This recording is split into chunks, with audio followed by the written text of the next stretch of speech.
o descanso revelado pelo Evangelho. Nosso versículo inicial se encontra no livro de Mateus, capítulo 11, versículo 29. Eu vou ler aqui a Nova Versão Internacional. Tomem sobre vocês o meu jugo e aprendam de mim, pois sou manso e humilde de coração. E vocês, vejam só, encontrarão descanso para as suas almas. Que palavra maravilhosa, né?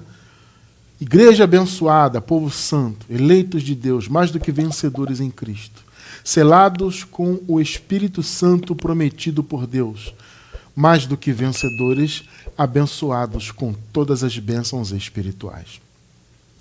Meus amados irmãos, hoje eu quero falar desse assunto fundamental, que é o descanso. O descanso que o Senhor prometeu e que para nós, principalmente que estamos debaixo da palavra da graça, já é uma realidade. Note que o descanso, ele foi profetizado, eu diria, primeiramente pelo próprio Deus. Porque a palavra diz que o Senhor fez a criação, ele criou tudo em 6 dias, que eu não entendo como dias literais de 24 horas, mas isso é um outro assunto. Em outro momento a gente pode falar disso, né? E no 7º dia, portanto, ele descansou. Se você parar para pensar, Deus, ele não precisa literalmente descansar, né? O descanso, ele é uma necessidade humana. Eu penso que Deus não tem necessidade de descansar no sentido literal, né, do descanso humano. Então, esse descanso divino, ele foi o que, na verdade? Na minha visão, ele foi um descanso profético. Um descanso que apontava para o que Jesus faria pelo seu povo. Entende? Então, o descanso de Deus apontava para isso, para o descanso prometido. Esse 7º dia, nós entendemos, obviamente não como um dia de 24 horas, mas nós entendemos como a era de Cristo. O 7º dia, na nossa visão, é a nova aliança. É a aliança do descanso. Entende? É a aliança da graça, né? O próprio nome já diz, tudo foi dado de graça para os filhos de Deus, claro, de graça para nós, não para o Senhor. O Senhor pagou um altíssimo preço, mas para nós foi dado gratuitamente. Então, realmente, é um pacto de descanso. O problema é que só usufrui desse descanso quem tem o conhecimento dele. E isso é só por meio da revelação do verdadeiro evangelho. Por isso que o evangelho, quando eu falo de evangelho, obviamente, eu estou falando da doutrina da graça de Deus, a palavra da graça, o evangelho da graça, né? Quando ele é revelado, acontece isso, o descanso se manifesta em nosso entendimento. Então, é aquele descanso de Deus, como eu falei, eu não entendo como literal, mas sim um apontamento, né, para o verdadeiro descanso, um descanso profético. Esse descanso se transformou em uma sombra na lei, né? Ou seja, o que é a sombra? A sombra é algo que aponta para o futuro, né? O verdadeiro descanso. Porque assim, a palavra diz na carta aos Hebreus, né, que a lei era a sombra dos bens vindouros, que na verdade não são mais vindouros, não são bens futuros, são bens presentes, tá? Eles são vindouros, eles são bens futuros em relação à lei. Tá? É bom entender isso. Tá? Os bens, os benefícios que nós já temos da graça, eles já são uma realidade. Agora, em relação ao tempo da lei, eles eram vindouros, ou seja, bens que se manifestariam no futuro. Então a lei era uma sombra. É aquela figura, né? Uma pessoa que vem em sua direção, e ela tem uma luz forte atrás dela, né? Essa luz bate no corpo dessa pessoa, o que vai acontecer? O que vai chegar primeiro em você? É a sombra dela, né? Então a pessoa está vindo lá atrás, lá no fundo. Aí tem uma luz muito forte. Antes dessa pessoa chegar, o que chega em você é a sombra. Porque aquela luz vai fazer a sombra chegar até você. Essa é a figura, entende? Ou seja, a sombra nessa figura, nessa metáfora, ela vem primeiro.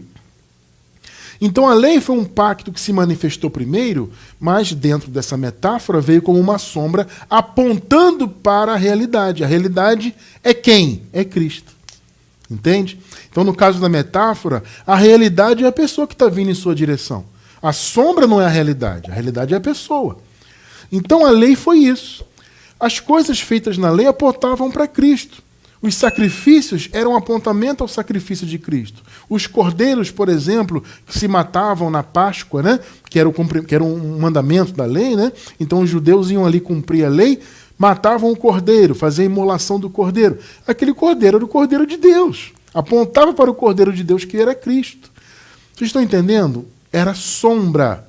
Então na lei havia uma sombra do descanso, que era o Shabat, né? O sábado. O que era o sábado? Era um dia de descanso para os judeus, onde eles não podiam trabalhar, eles sequer podiam fazer longas caminhadas. Também parece que o máximo que eles podiam fazer era andar, né? Era algo em torno de 1 quilômetro. Então os judeus não podiam sequer andar para longe, tá? Não podiam trabalhar, enfim, fazer nada assim de mais útil, né? Era um dia realmente de descanso. Mais uma vez, era uma sombra do bem real, do descanso verdadeiro. Entende?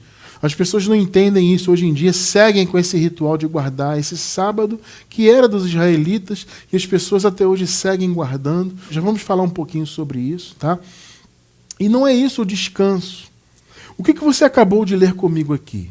O que Jesus falou? Primeiro, no contexto, no versículo 28, o que Jesus disse? Vinde a mim, vocês que estão cansados. Olha só.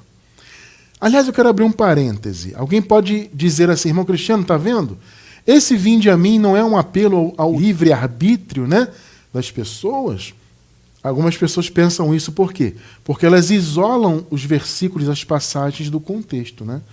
É aquela coisa que eu sempre explico aqui a respeito dos contextos. Contexto imediato, contexto da carta ou do livro, o contexto da Bíblia como um todo, ou seja, o contexto que está fora daquela carta ou daquele livro. Você não pode ignorar isso para interpretar o texto. Se você isola e você pega esse versículo, Mateus 11, 28, né? Onde Jesus fala, vinde a mim, você pensa, aí está vendo, Cristiano? O Senhor Jesus estava convidando as pessoas para aceitá-lo.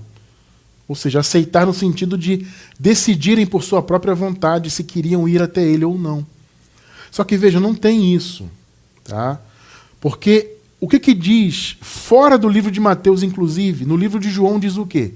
Ninguém pode vir a mim. Jesus falou isso, hein? O mesmo Jesus, observe isso, o mesmo Jesus que falou, vinde a mim, ele também disse, ninguém pode vir a mim se o Pai que me enviou não o trouxer. Pegou? Percebe porque você não pode isolar o contexto bíblico? Não é só o contexto imediato do versículo, ou só o contexto da carta ou da epístola em si. É o contexto bíblico no geral. Você não pode ignorar. Então, quando ele fala vinde a mim, ele está falando para aqueles que poderiam vir por meio de Deus, não do seu livre-arbítrio. Mais uma vez, ninguém pode vir a mim se o Pai que me enviou não o trouxer. Ou seja, a iniciativa da pessoa ir a Jesus vinha de Deus. Pegou, né? Então não utilize isso para livre-arbítrio, abençoado irmão, abençoada irmã. E se alguém vier até você com esse argumento, explique isso. Olha, o Senhor Jesus falou, de fato, vinde a mim. Mas não era um convite para aceitá-lo, como as pessoas interpretam.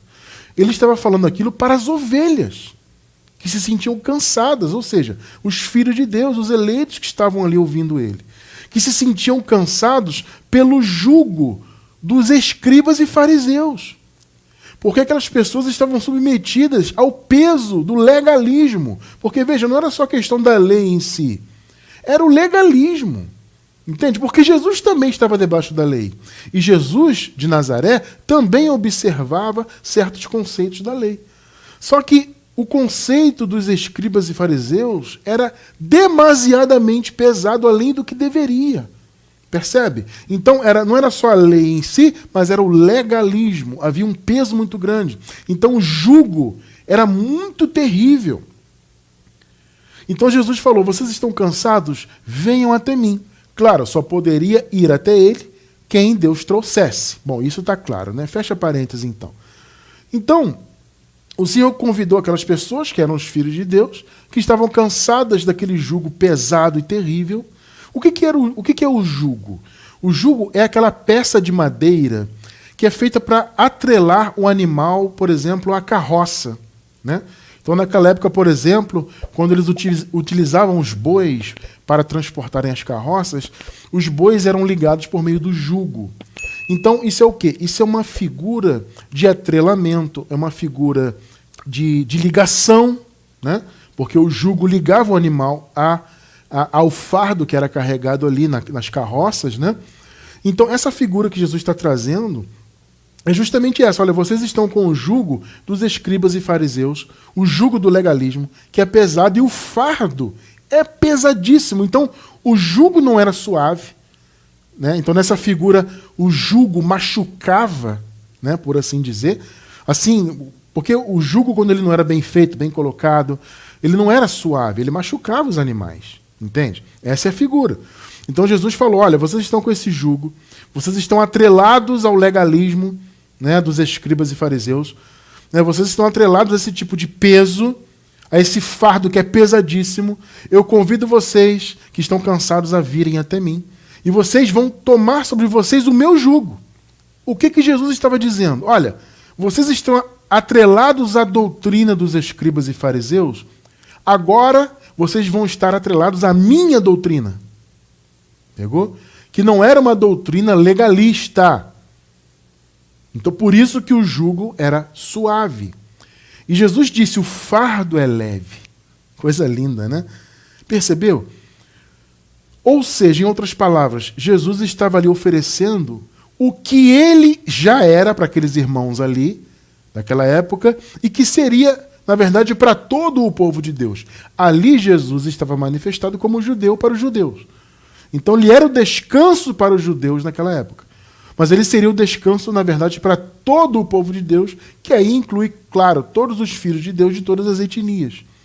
Então, na verdade, abençoado irmão, abençoada irmã, o descanso é Jesus. Percebe? O descanso é o Senhor Jesus. Aquele descanso que Deus teve após concluir a sua criação, repito, foi um descanso profético, né, que apontava para Cristo. E o sábado dos judeus também. Alguns argumentam assim, mas irmão Cristiano, veja bem, ali na palavra da lei diz que o sábado é eterno. De fato é, porque na verdade o sábado é Jesus. Então quem é eterno não era o Shabat. Veja, o que é o sábado, irmão Cristiano? Era o repouso do pôr do sol de sexta-feira até o pôr do sol de sábado. Tá? Então, toda sexta-feira, ao pôr do sol, iniciava-se o Shabat.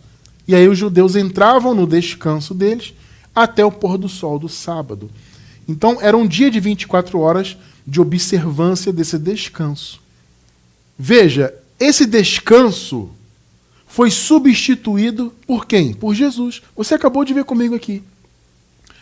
O que Jesus está dizendo aqui em outras palavras? Olha, o descanso, na verdade, sou eu. Entende? Não é uma observância de um mandamento da lei. A lei teve a sua importância? Teve, como sombra. Mas a realidade é Cristo. Então, aquilo que eu disse, Jesus de Nazaré era o descanso para os judeus ali especificamente, porque ele se manifestou como judeu para os judeus. Só que, na realidade, nós sabemos, pela revelação do próprio Evangelho, que Jesus veio para o seu povo verdadeiro, não os judeus segundo a carne, mas o povo de Deus segundo o Espírito, e aí se inclui, claro, todas das outras etnias que eram e que são filhos de Deus, filhos da salvação, né? Jesus veio para o descanso desse povo todo.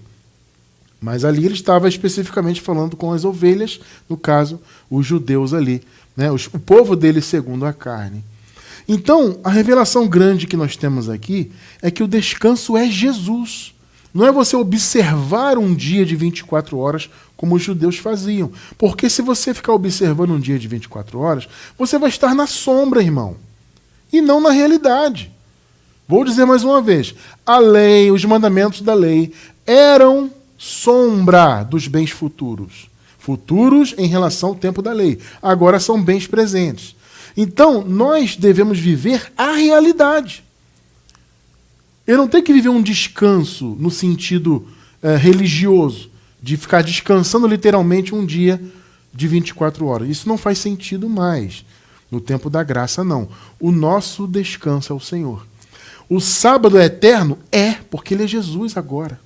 o sábado não deixou de ser eterno. Ele deixou de ser uma sombra. Ele era uma sombra no tempo da lei, agora vivemos a realidade do sábado, que é Jesus. Então Jesus falou: tomem sobre vocês o meu jugo, o meu fardo é leve, o meu jugo é suave. Vocês vão encontrar descanso. Tá? E alguém argumenta assim: mas irmão Cristiano, está lá nos 10 mandamentos. E aí o pessoal, né, hoje em dia existem esses segmentos que são sabatistas, né, que guardam ainda o sábado dos judeus de 24 horas. E eles defendem muito essa questão dos 10 mandamentos, fazem uma separação, né, e dizem assim: olha, existem os 10 mandamentos que temos que observar até hoje, e existem os mandamentos cerimoniais. E eles fazem essa separação como se os 10 mandamentos fossem uma coisa e as cerimônias da lei fossem outras. Percebe? Temos que observar os 10 mandamentos, aí, claro, incluindo o sábado, mas não precisamos das cerimônias. E mesmo assim, eles observam diversas cerimônias. Claro que não como na lei, claro que eles não matam animais, por exemplo, não fazem imolação, obviamente não.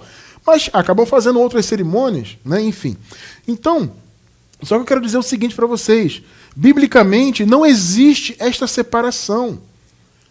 Os 10 mandamentos estão de um lado, as cerimônias da lei estão de outro lado. Não existe essa separação, amado. Olha só. Biblicamente, lei é lei.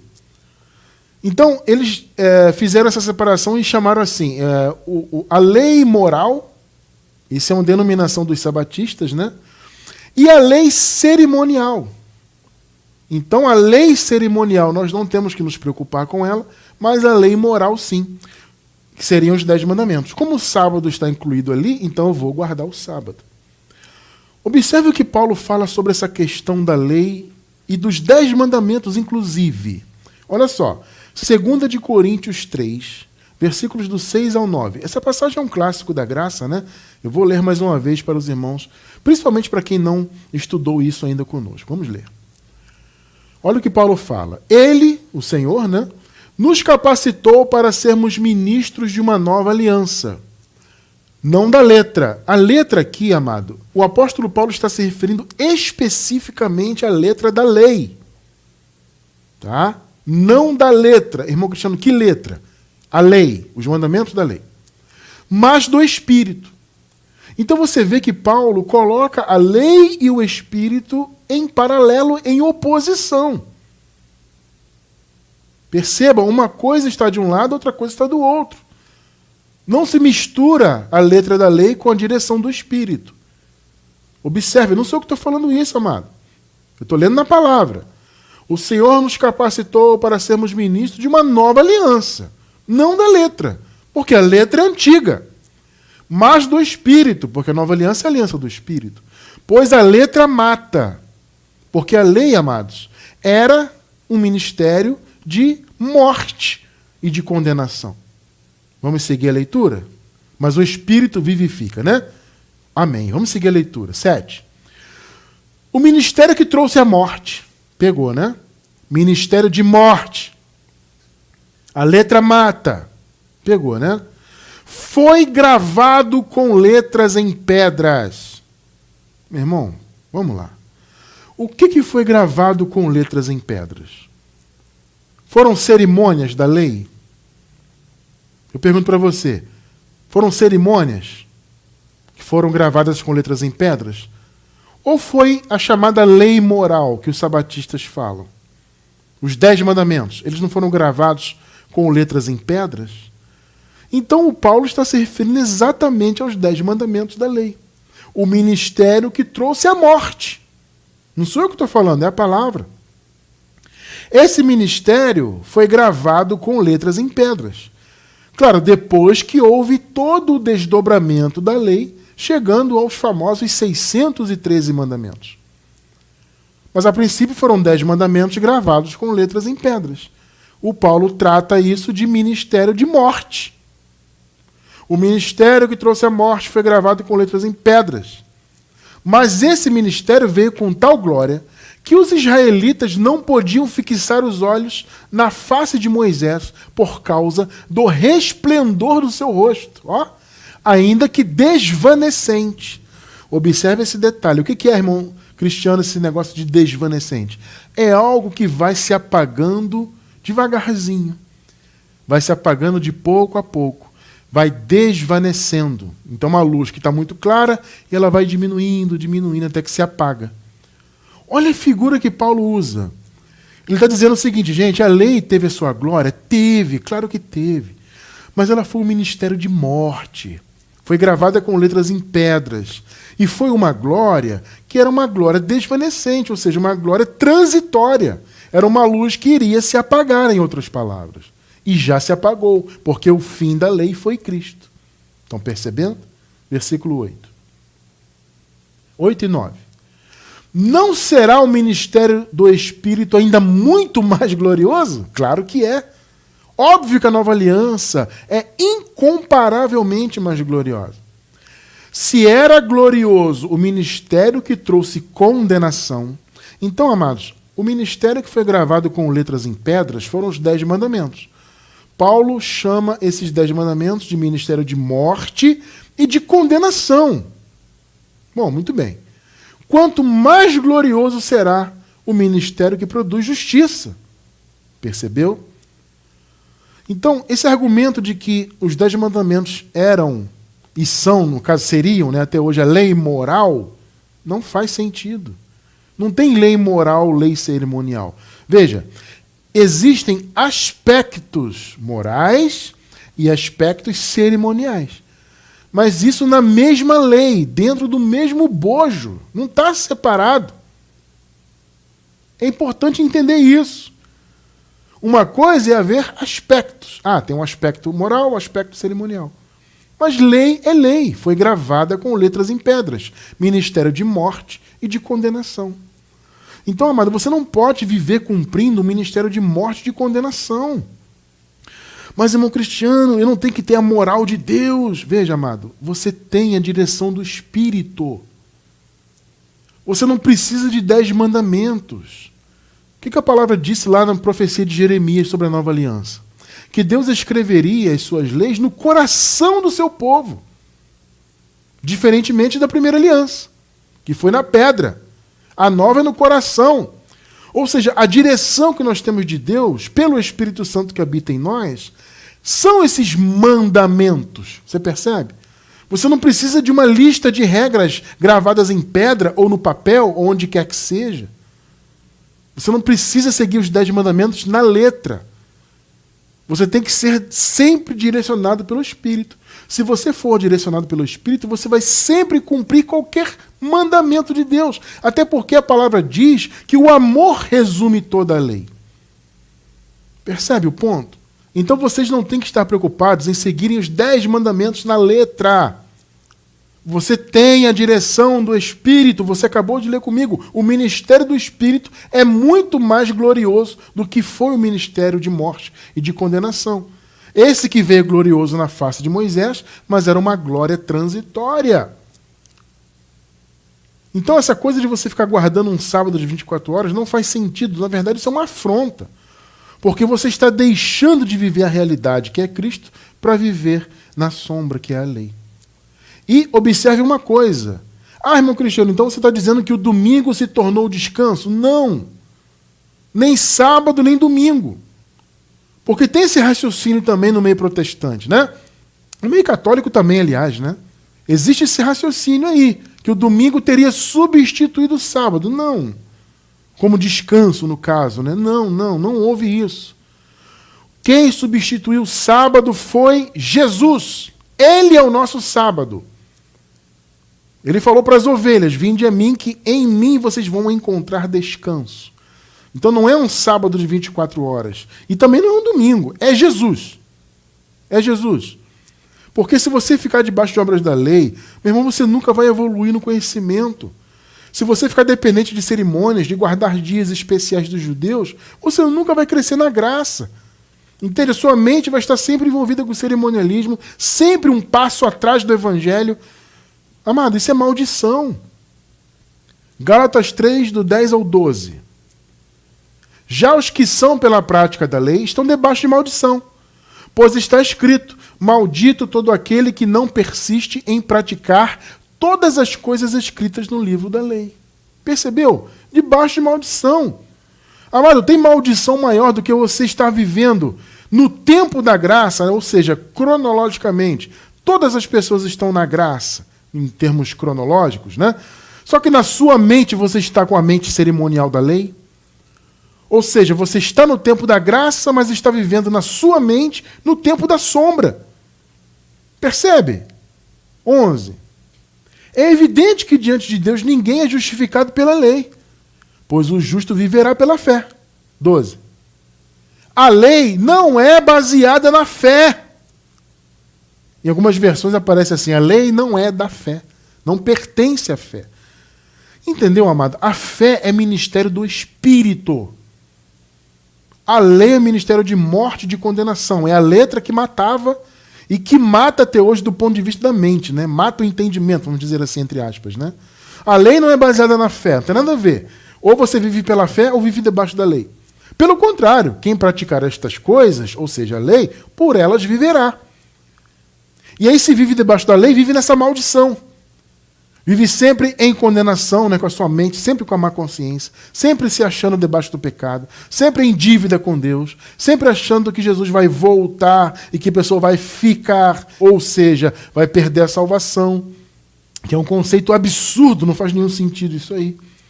Mas todo esse pensamento vem do quê? Da pessoa estar com a sua mente debaixo de cerimonialismos. Todas estas chamadas igrejas estão assim, contaminadas por obras da lei, que são disfarçadas de obras da graça, eles dão outros nomes, mas é obra da lei, ou pelo menos resquícios das obras da lei, né? E as igrejas que são sabatistas estão ainda mais afundadas nisso. Todas elas estão debaixo da lei no sentido das cerimônias, tá? Porque todas as chamadas igrejas têm o famigerado dízimo, têm a Páscoa judaica, que eles chamam de Santa Ceia. A Santa Ceia, veja, ela sequer existe. Gente, olha, essa tal Santa Ceia que esse pessoal faz é um negócio tão absurdo que ela sequer existe na Bíblia. Sabe essa cerimônia de você pegar um pedacinho de pão e um pouquinho de suco ou de vinho e você beber? Não tem isso. Onde você encontra isso na Bíblia? O que tem na Bíblia é a Páscoa judaica, que se encerrou ali. A última Páscoa que Jesus fez foi com os seus discípulos ali, antes dele morrer. Ele encerrou a Páscoa ali, cumpriu tudo. Depois os coríntios faziam uma lembrança dessa Páscoa.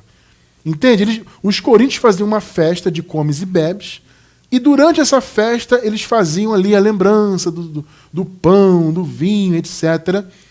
Sabe, que é uma outra coisa também. É um derivado da Páscoa? É, mas já era uma outra coisa. Porque o intuito deles ali, na verdade, era festejar, né? Era estarem juntos, comerem e beberem. Inclusive, Paulo chamava a atenção deles, né? Chamou a atenção deles disso, porque eles bebiam mais do que deviam, ficavam bêbados, e havia confusão, carnalidade, enfim, né? Mas o fato é que durante essa tal festa que eles faziam de comes e bebes, eles celebravam essa lembrança da Páscoa, que já era errado. E hoje as chamadas igrejas fazem isso, esse pedacinho de pão, pouquinho de suco, e come e bebe e chama isso de Santa Ceia. Onde tem isso na Bíblia? Não tem isso aí. Ou é a Páscoa, ou era a festa ágape, lá chamada festa ágape, né, dos coríntios. Outras igrejas também faziam, né? Era uma infantilidade, inclusive. Era uma infantilidade. Não é por acaso que Paulo escreve aos coríntios e ele fala que os coríntios eram infantis. Não sou eu que estou falando, está escrito. Sabe? Então essas igrejas estão cheias dessas cerimônias. E aí é ablução. O que é ablução? A ablução é a lavagem por meio da água. Os batismos, que é uma lembrança também do batismo de João, né? Que na época de João fazia sentido, né? João batizava e os discípulos de Jesus também batizavam, né? Isso fazia sentido, obviamente, tá? Naquela época. Hoje as pessoas seguem batizando, sendo que Jesus já fez o verdadeiro batismo. E aí as igrejas têm esse batismo, que é uma ablução, um resquício das abluções judaicas, né?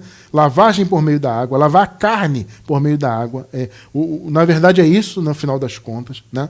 Tem o jejum também, famigerado jejum de alimentos. Tudo isso são resquícios da lei. São obras da lei que estão dentro das igrejas disfarçadas de obras concernentes à graça. E não são. Olha, eu vou deixar na descrição do vídeo um estudo sobre as obras da lei. Se você quiser se aprofundar e entender um pouco mais sobre isso, caso você não entenda ainda, na descrição você vai encontrar um link sobre isso e também um link sobre o batismo, para você entender isso em detalhes, tá? Vou deixar 2 estudos, então, sobre isso. Um sobre as obras da lei de maneira geral e um outro específico sobre o batismo, tá? Vou deixar também um sobre jejum. Os 3 principais aí, né? Vou deixar para vocês. Quem estiver pela gravação vai encontrar um link na descrição do vídeo no YouTube, tá? Então, veja, abençoados, não faz sentido viver em obras da lei. Não faz sentido guardar 10 mandamentos que foram gravados com letras em pedras. Você está no ministério do Espírito, ministério da graça. Percebe? A direção é espiritual no coração, não é em letras gravadas em pedras. Agora, olha só a observância específica que Paulo faz sobre essa questão de guardar dias. Gálatas 4, versículos 10 e 11. Guardai dias e meses e tempos e anos. O Paulo está fazendo uma clara referência ao sábado e às festas judaicas. Porque a carta aos Gálatas, inclusive, foi uma carta escrita para abrir os olhos dos Gálatas para o problema das obras da lei. Paulo está aqui dissuadindo os Gálatas a deixarem as obras da lei, porque os Gálatas foram criados na graça, o Paulo fala isso, né? E estavam regredindo para as obras da lei, dando ouvidos aos judaizantes daquela época. Paulo escreveu a carta para dar um puxão de orelha, portanto, nos Gálatas, para que eles acordassem sobre isso. E Paulo fala, olha, vocês ouviram a graça, agora estão guardando dias? Quer dizer que agora vocês estão guardando sábado de 24 horas? Meses, tempos e anos, ou seja, estão fazendo festas judaicas, festas do tabernáculo e tudo mais? É isso que vocês estão fazendo? Olha o que Paulo fala, receio de vós que eu tenha trabalhado em vão para convosco. Olha só, meu irmão. Olha, se vocês estão guardando sábado, festa judaica, fazendo circuncisão e tantas outras coisas da lei, eu trabalhei em vão. Porque eu estive com vocês, vocês foram criados na graça, eu ensinei o evangelho e vocês estão regredindo, guardando dias e festas, e circuncidando e tantas outras obras da lei que eles estavam voltando a fazer ali. Percebeu o ponto? É isso. Então a igreja não tem que estar envolvida com isso. Guardar dias de festa, sabe? Fazer cerimonialismo, viver em obras da lei. Não, amado. Nós temos que estar longe, totalmente longe disso. Ficou claro isso? Ficou clara a questão dos 10 mandamentos? Entendeu, né? Jesus é o descanso. Como nós podemos viver esse descanso, então, irmão cristiano? É crendo em Jesus? Veja, não é simplesmente crendo em Jesus. Eu creio que Jesus existiu, creio que ele era o Filho de Deus e que ele é Deus, eu creio nisso. Mas veja, não é simplesmente este tipo de crer. É um crer além. É você crer no Evangelho. Por isso que o tema do estudo hoje é esse, o descanso revelado pelo Evangelho. Porque veja, todas as pessoas que estão hoje na religião chamada cristã, todas elas acreditam em Cristo, não acreditam?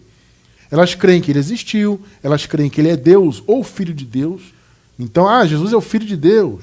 Outros já até declaram que ele é Deus também. Sabemos que ele hoje é Deus sobre todos. Tá? Mas eu estou falando da visão religiosa, né? Então, eles creem em Jesus. Perfeito. Mas eles não creem no Evangelho genuíno. Eles não creem na palavra da graça. O Evangelho da graça revelado ao apóstolo Paulo. Eles não creem nisso.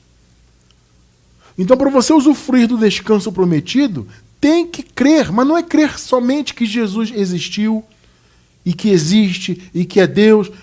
É além disso. Claro que isso é fundamental. Obviamente, né? Se você não crê em Jesus, nada faz sentido para a pessoa que não crê em Jesus. Então é fundamental crer em Jesus, obviamente.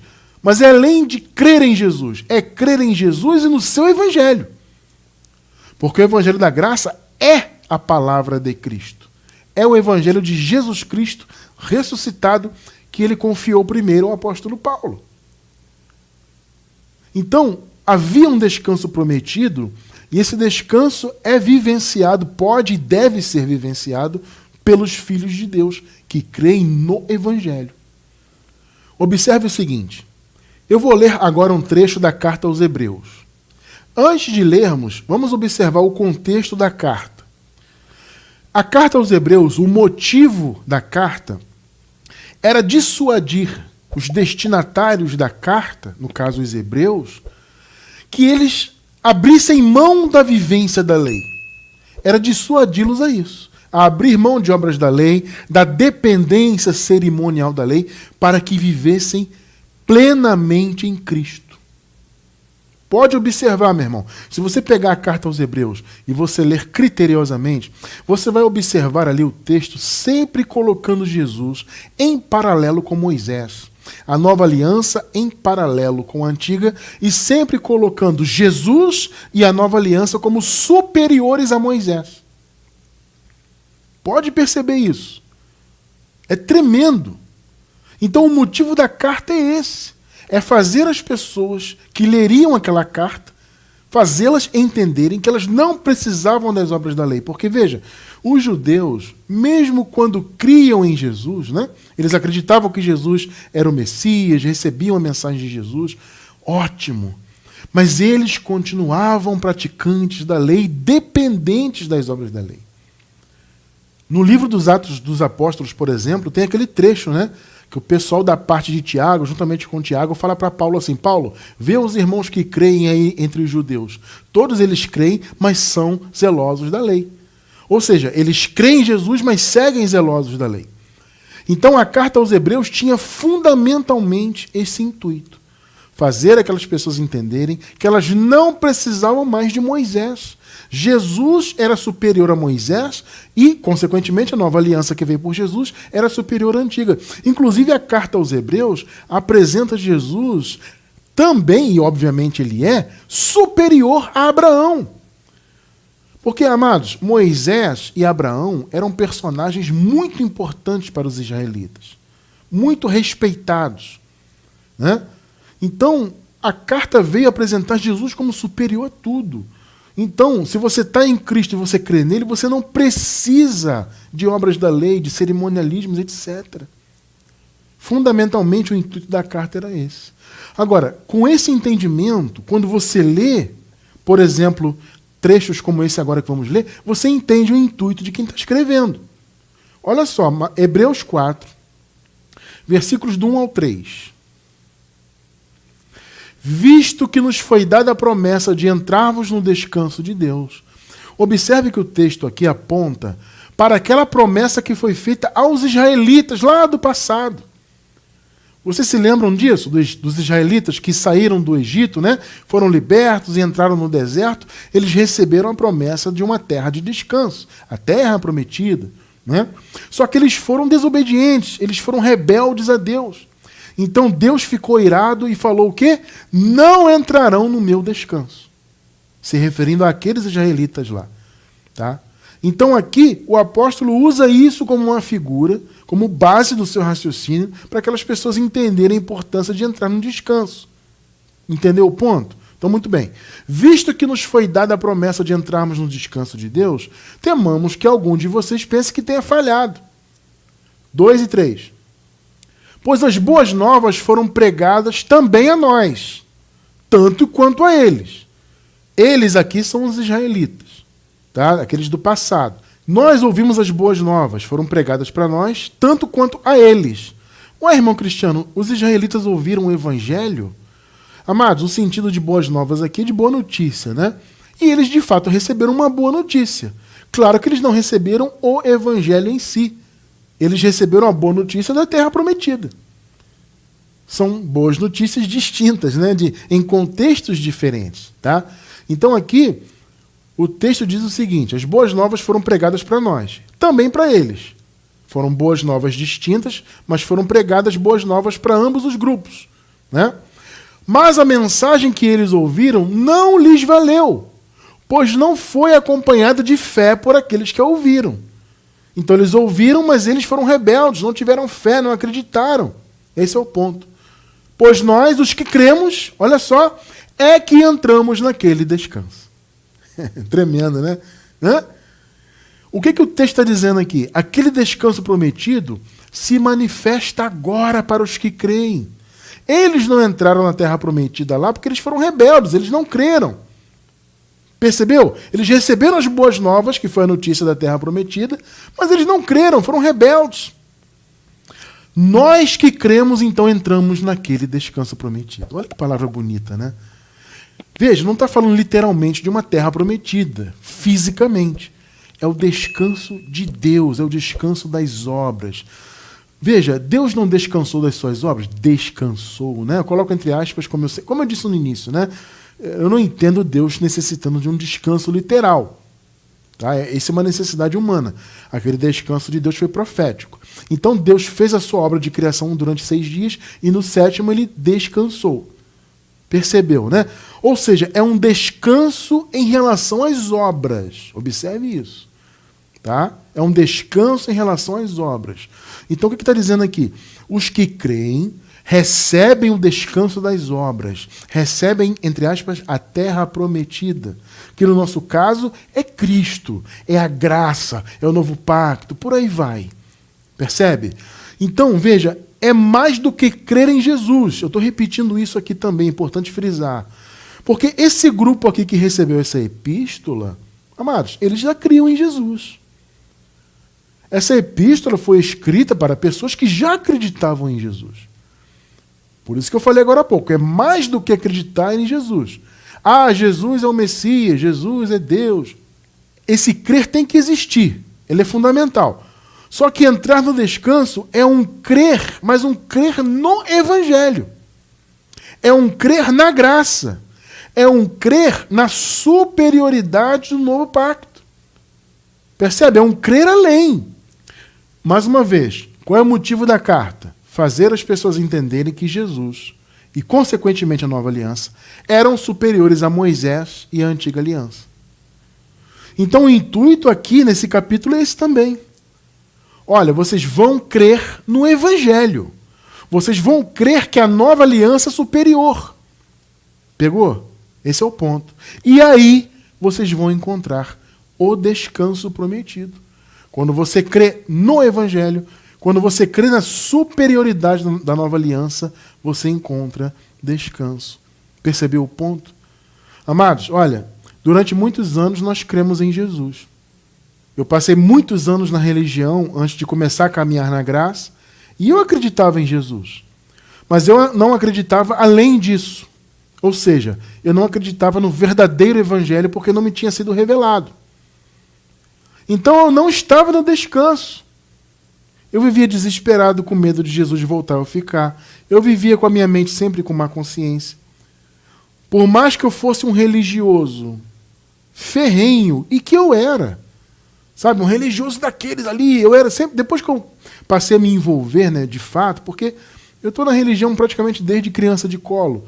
Minha família era religiosa católica, depois minha mãe se converteu a uma igreja protestante, né, pentecostal. E eu, claro, eu segui os caminhos ali com a minha mãe, que estava criança, você anda com a sua mãe, né? Sua mãe te leva para lá, te leva para cá.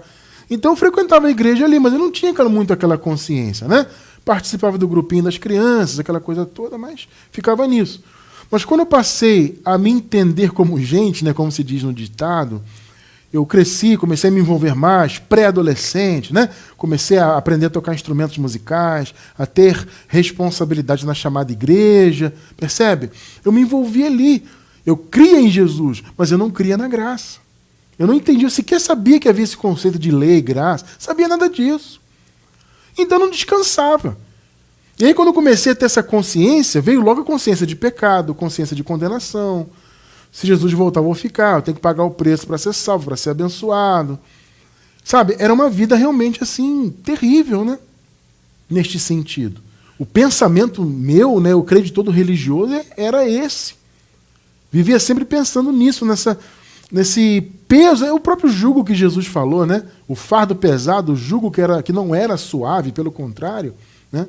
Então nós vivíamos atrelados àquilo ali e com muito medo, né, com muita angústia, sabe, com medo de perder a salvação, todo esse conceito religioso.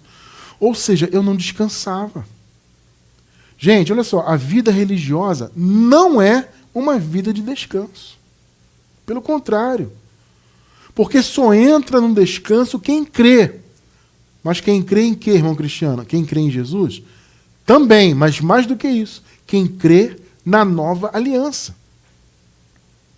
Esse é o ponto. Vamos continuar no contexto? Hebreus 4, agora o 10 e o 11. Pois aquele que entrou no descanso de Deus, ou seja, quem creu no Evangelho, quem creu na nova aliança, mais uma vez, esse é o ponto da carta aos Hebreus, fazer aqueles irmãos crerem que a nova aliança era superior, que eles tinham que viver na graça, não na lei. O ponto da carta é esse. Pois aquele que entrou no descanso, ou seja, aquele que creu no Evangelho, aquele que creu na graça, no novo pacto, na superioridade de Jesus em relação à lei, esse também descansou de suas obras. Olha aí, assim como Deus das suas. Pegou? Pegou que aquele descanso de Deus era profético para o nosso descanso? Descansou das obras.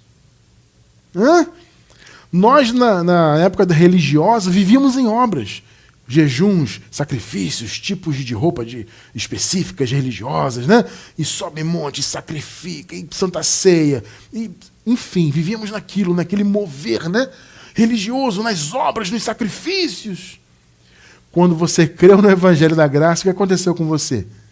Você abandonou essas obras religiosas. Esse é o descanso aqui. Aquele que entrou no descanso de Deus, esse também descansou de suas obras. Pegou o que é o descanso? Nós vivemos nesse descanso. O descanso não é só no paraíso. No paraíso vai ser um outro nível de descanso, né? O paraíso é um nível além do descanso. Mas é possível já vivermos um certo descanso aqui, pelo menos em relação às obras da lei, em relação à religiosidade em geral, e também até em relação às circunstâncias da vida. Nós temos um chamado a viver também esse descanso em relação às circunstâncias da vida. Tudo isso vem pelo Evangelho revelado. O Evangelho revela um descanso maravilhoso. Aquele descanso prometido hoje pode ser vivido por quem creu no Evangelho, por quem creu na graça do Senhor. Vai descansar em relação às obras da lei, como acabamos de ler, né? Aquele que creu, que entrou no descanso, descansou das suas obras, como Deus descansou das suas, e também vai descansar das circunstâncias da vida.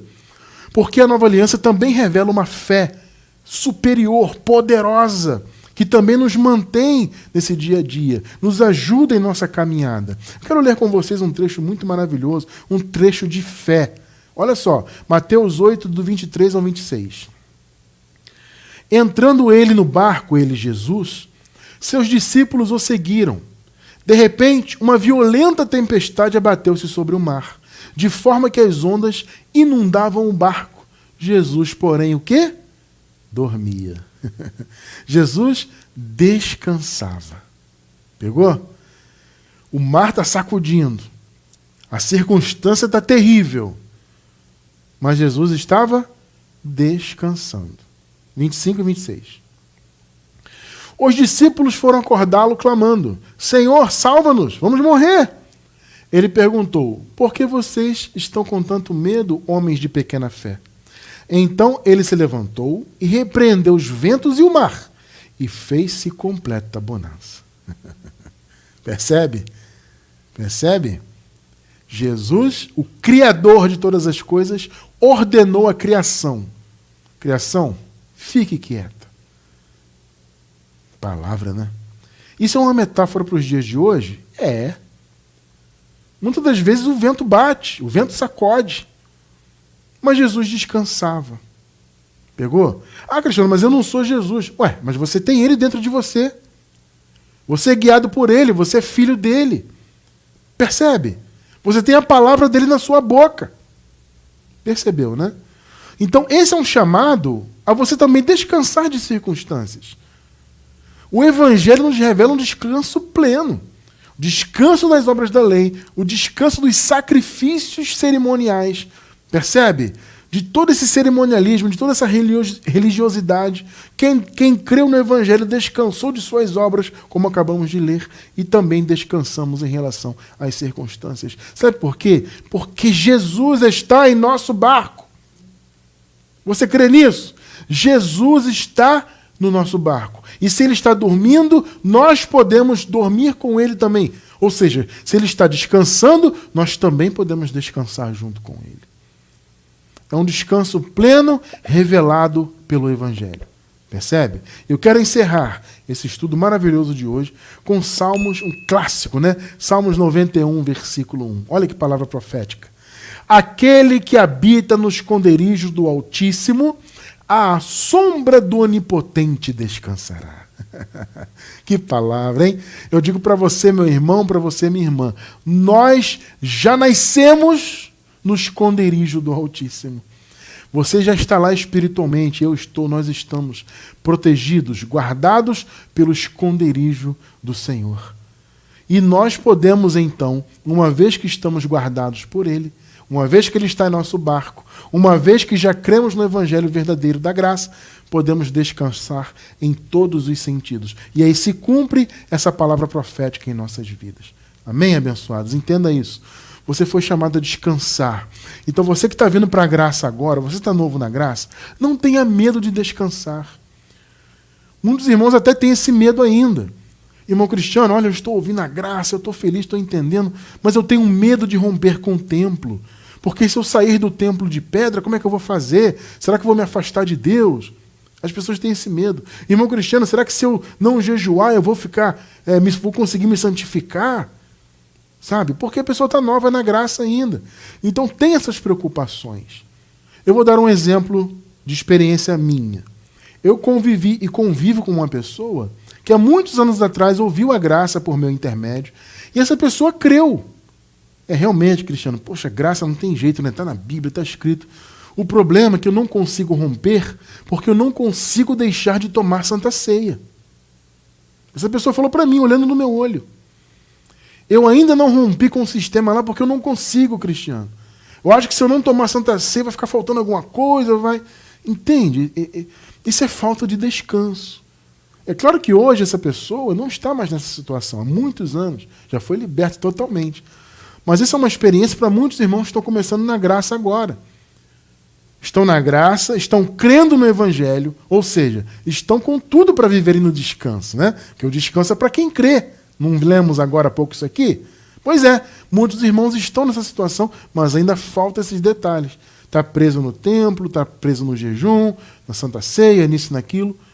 O seu chamado é para você descansar completamente. Descansar das obras da lei e descansar das circunstâncias da vida e entender que você já está, até porque você, como filho de Deus, já nasceu no esconderijo do Altíssimo. Louvado seja o Senhor por isso.